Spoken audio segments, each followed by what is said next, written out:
Hey, remarkable you. You know that feeling at the end of the day? You're completely exhausted, but still wondering, did I actually make any money today? That's exactly what my client Ashley told me. Ashley owned this beautiful high-end chocolate store, creating some of the most amazing handcrafted chocolates you can ever imagine. And I should know, I love chocolate. But despite having this amazing product, she had become her own worst boss, working 24/7, taking no vacation, and constantly worrying about what disaster tomorrow might bring. When I asked her, "What's your break-even point?" she smiled softly and said, "I don't know my break-even point, but what I do know, that actually toward the end of the day, I'm at my breaking point. And to be honest, except for being exhausted, I'm not even sure if it was a good day for my business." In this video, I'll share the 3 most important questions every business owner needs to answer.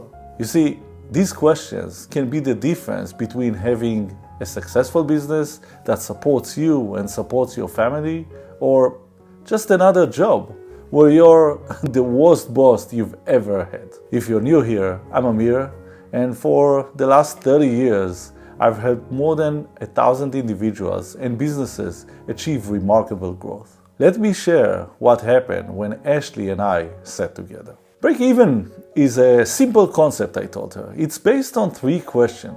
Simple to ask, but not always easy to answer. When I said that, Ashley sat up straight and just said, "I'm ready." Great. The first question is, how much money does your business make each month? Ashley's smile really faded. She pointed to a dark corner of the office. "I need to check there." Following her gesture, I saw an old black laptop sitting on a tiny desk. It was her bookkeeper's computer. I couldn't help but notice how Ashley's whole body language changes just by walking toward that laptop. Does this feel familiar? Do you have a black laptop or financial app that gives you that uneasy feeling in your gut every time you log in? If you're still watching, I know you're ready to make that feeling go away. So let's get back to the story. When we finally logged into her financial app and dug through the numbers, we discovered Ashley's chocolate store was making about $40,000 per month. Great, I said. We've answered our first question. How much money does your business make in a month? So let's continue to the next 2 questions.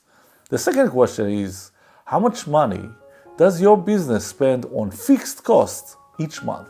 And the last question is, how much money does your business spend on variable costs each month? Ashley's expressions literally turned to fear. I smiled and I said, "I know, these are big words, so let's break them down." You see, fixed costs are pretty simple. They're the bills you have to pay no matter what. You sell 1,000 cakes or just 2. These costs don't budge. They're fixed because they don't change with your sales volume. Can you think of any fixed cost for your business? I asked Ashley. Ashley thought for a moment and said, "Yes, my cleaning service is $250 a month. It's always $250, whether I sell 1,000 cakes or just 2 cakes." "Perfect," I said.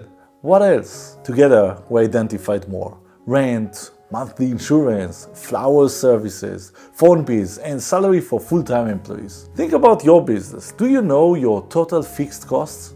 Go ahead and calculate them by first identify all the fixed cost expense category, and then add the dollar amount for all these categories. When you sum it together, that's your fixed cost. So when Ashley and I added everything up in the accounting app, Ashley's fixed cost totaled $25,000 a month. I said, "Okay, great.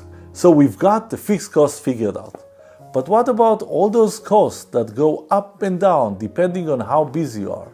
Your variable cost." "Oh, I know this one," Ashley grinned and said, "Variable costs are the ones that are not fixed."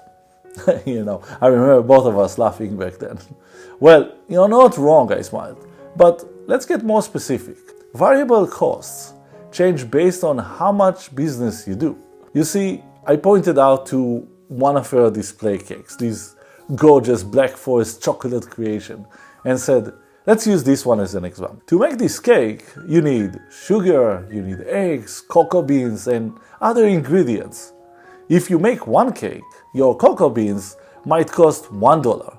But what happens if you make 100 cakes? It would cost $100. Ashley finished my sentence.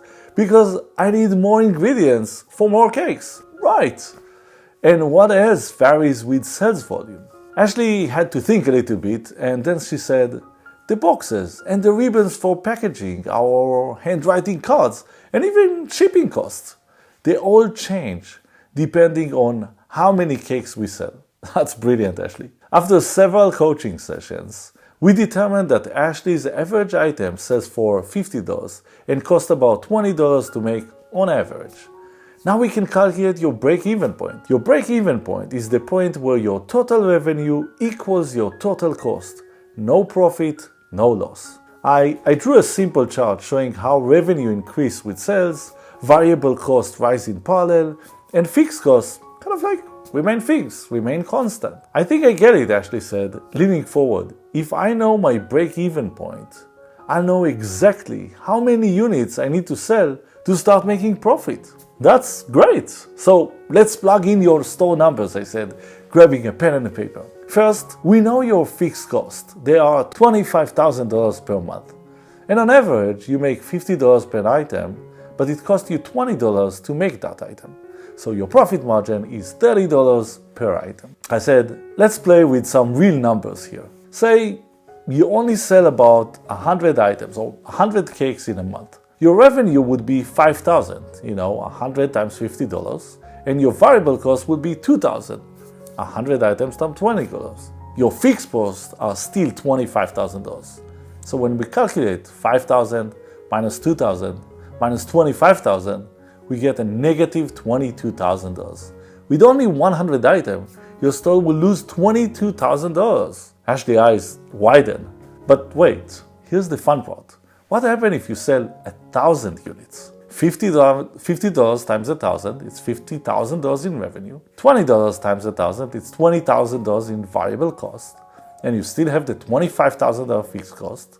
50,000 minus 20,000 minus 25,000 is $5,000 profit. I wish you would have seen Ashley's face, this aha moment, when everything clicks. Her eyes got wide and she practically jumped up. And she said, now I get it. If I sell only 100 units, I lose money.